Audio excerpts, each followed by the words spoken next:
In the late 90s, Chinese government surveys said up to 70 million people were practicing Falun Gong daily. Health bills were decreasing, crime rates were falling, and morality was rising. So why were these people targeted for elimination and organ harvesting?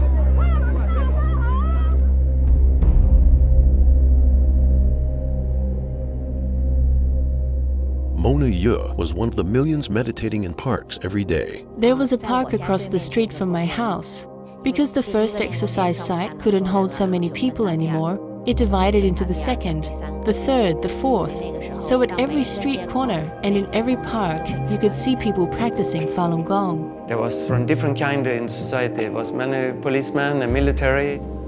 It was just fundamental part of society at that time, and everybody knew somebody who practiced. Falun Gong is a traditional practice of self-cultivation, a practice of slow-moving exercises, meditation, and studying of the principles of truthfulness, compassion, and tolerance, and trying to adopt those into your life. While morning exercises had always been popular in China, Falun Gong brought more than just health benefits.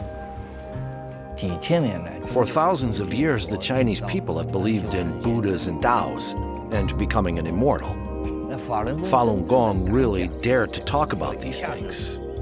And immediately people took it to heart. Oh, the true ancient good things of China have come back.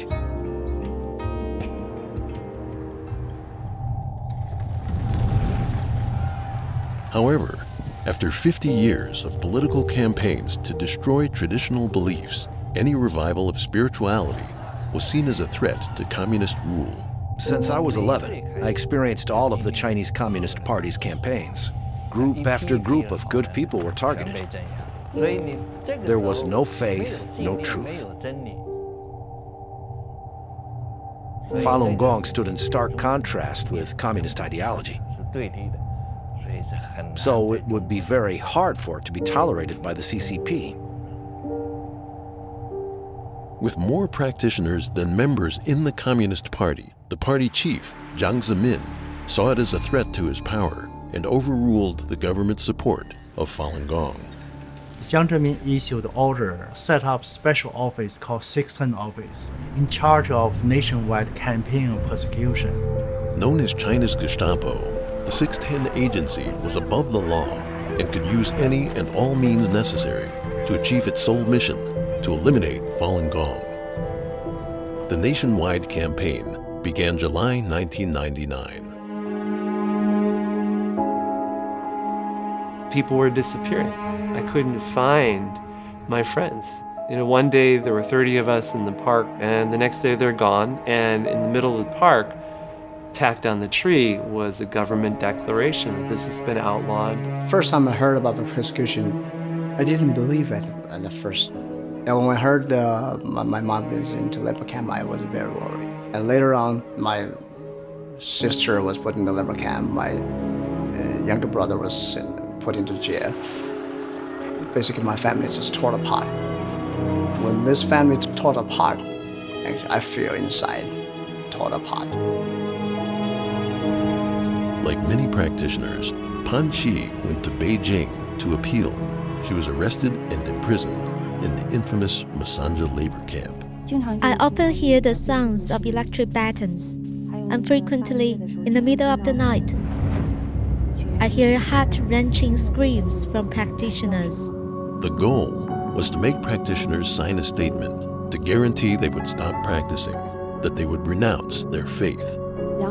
She took the electric baton. When she was beating me, it felt like it was directly piercing through my heart.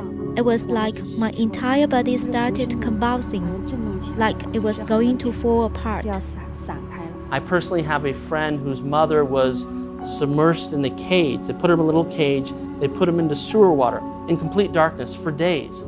These are the different methods they're using on Falun Gong practitioners around the country, trying to transform them.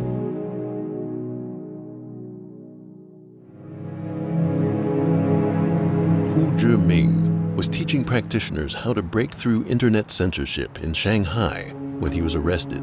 Police did not know what I did, but they knew that I practiced Falun Gong. So they arrested me first. Then they investigated my background and arrested everyone who had been in touch with me. After 2 years of interrogation, he was sentenced to 4 years at a Shanghai prison for teaching others to visit mingwei.org, which reports daily on the persecution. Every morning after I woke up, I was taken to a room and forced to sit about 1 meter away from the TV set and forced to watch videos slandering Falun Gong. This kind of brainwashing did not work. So they changed to another approach, which was intensive slave labor. Outside the labor camps, propaganda campaigns against Falun Gong were running 24/7 on all media. Like, you turn on the TV, and literally the only way to describe it is propaganda marathons. You'd have mass book burnings organized by the party, steamrollers going over Falun Gong cassette tapes and CDs.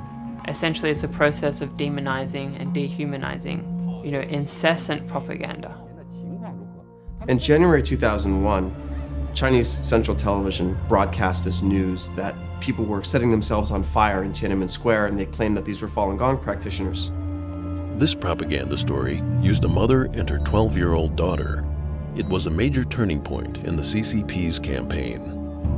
They turned Tiananmen Square into a movie set, and they used movie techniques to try to create something, but it was staged.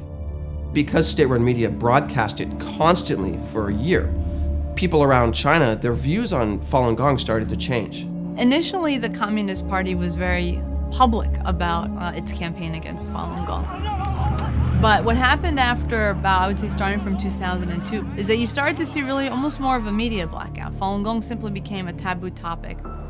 With millions of practitioners in detention, one of the worst crimes in history began taking place in hospitals throughout the country as organ transplants suddenly began to skyrocket. We've been asked to investigate allegations that there has been harvesting of organs of Falun Gong in China.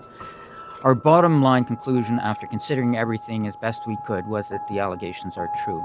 I began conducting comprehensive interviews with medical professionals, Chinese law enforcement personnel, and over 50 refugees from the Laogai system. But I estimate that 65,000 Falun Gong were murdered for their organs from 2000 to 2008. Essentially what organ harvesting means is they're taking Falun Gong practitioners literally like cattle, holding them in prison camps, testing their blood and other vital organs, and when someone comes into the country that needs a heart, a liver, a kidney, they find a match, they take the Falun Gong practitioner, extract their organs, of course killing them in the process.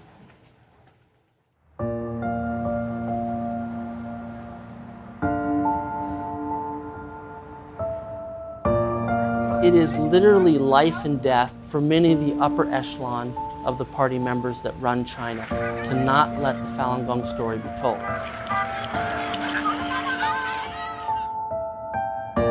Falun Gong has been exemplary in its response.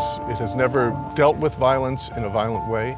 It's always responded with forbearance, with love, with truth, with patience, and ultimately that's going to prevail.